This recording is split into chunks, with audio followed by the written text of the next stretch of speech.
GFX 50S2 45mm f2.8. It is the only GFX lens I own, and probably might always be. I don't know. We're going to talk about that and a lot more. GFX 50S2 to me is an experience. It's a different photography experience, and I guess the question would be if you were honestly thinking about this camera, which if you're watching this, I'm thinking you are, or you're at least interested in learning about it. The experience of shooting this camera is real good. It's got an old-timey feel about it, but not a slow, bad digital old-timey feel. It's got like a film feel, you know? The way it operates, the way you start it up, you know, if your IBIS is on, it feels like you're sitting in a truck that's starting up, you know? Oh, it's got this little go, IBIS.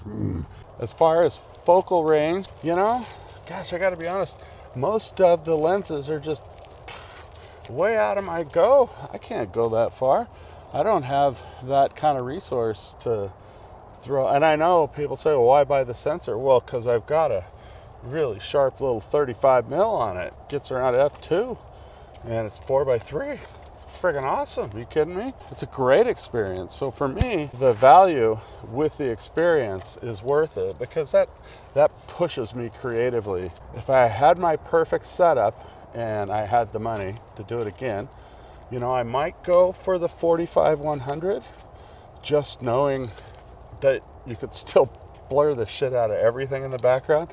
You know, it might be f4, but you know, it doesn't matter with this system. You can knock out the background if you want to knock it out at probably f8. The aperture, I get away with f18 all the time. I don't notice a difference. Maybe pixel peepers might see diffraction, but I don't. As far as the processing for me, GFX files, they're big. I use Capture One for the iPad. I do everything on an iPad, by the way, including my video editing, all of it. Capture One for iPad is a pretty good setup for me, because it's sort of a temporary flow-through gig. I don't store the files on the iPad. Capture One keeps them for a short term until I edit them, and then I export them onto an external as is. So if I want to access them with Capture One again, I can just pull them, or any other program that I want to use. You know, an iPad isn't ideal for that, but that's what I use, because I can get nice and close to the screen. Anyway, those are the big questions operationally, and you know, durability. It's pretty big, beefy, strong camera. I haven't had any complaints with how it operates, and I plan on keeping it. This is just part of my kit, and I've learned how to use it. Yeah, it's a little bit heavier, but when I'm going out getting big files, shooting 4x3, you know, get you all Steven Shorish, and that's pretty freaking awesome. I use this on the streets, and I'll tell you what, when you whip out a big old camera like this, people don't question you, you know. If I've got my little X Pro 3 or whatever, you know, people will kind of give you a hard time, but you throw out one like this and it just is like, hey, that's a journalist. You know, it's so silly, but that is funny. I don't usually have an issue when I've got this big camera. People just think you're more serious if the camera's bigger. I don't know why that works, but it's funny.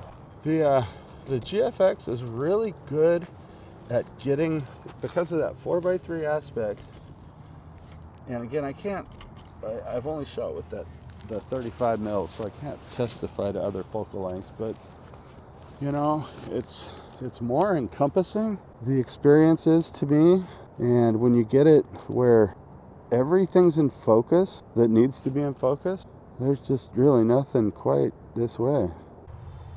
So dynamic range, it's unbelievable, unbelievably good. So you got great IBIS, great dynamic range, really sharp, nice lens. So the stabilization is worth it. The lenses are sharp. The body's heavy, or it's big, but it's not heavy. Balance is good with the 45 on there. You know, that's just how I use it. It might seem like an overpriced X100, but you know, part of getting a camera like this is the experience, and the 4x3, which, you know, has really changed my photography for the better. I shoot the X Pro 3 16x9 and then go 4x3 on this setup. This all came out just wonderful. GFX, I know it nailed it. I just know. And thanks for coming. And that's my GFX 50S2 2024 recommendation. I think you should get it. It's a great camera. I really like it. Price has never been lower. You know, maybe it doesn't have all the bells and whistles that the newer models do, particularly with the focus and some other things, but you know, if you're sort of an old school photographer, this is a great camera. And I'm gonna have mine for a long time, I think. I just don't see any stopping. I'm probably not gonna buy more lenses, and I know that sounds silly to a lot of photographers, but you know, unless a really great third-party one comes along, Fuji's just overpriced. And the way they work the focal range, there's a whole lot of overlap on the zoom ranges without going very far. So that's just my opinion.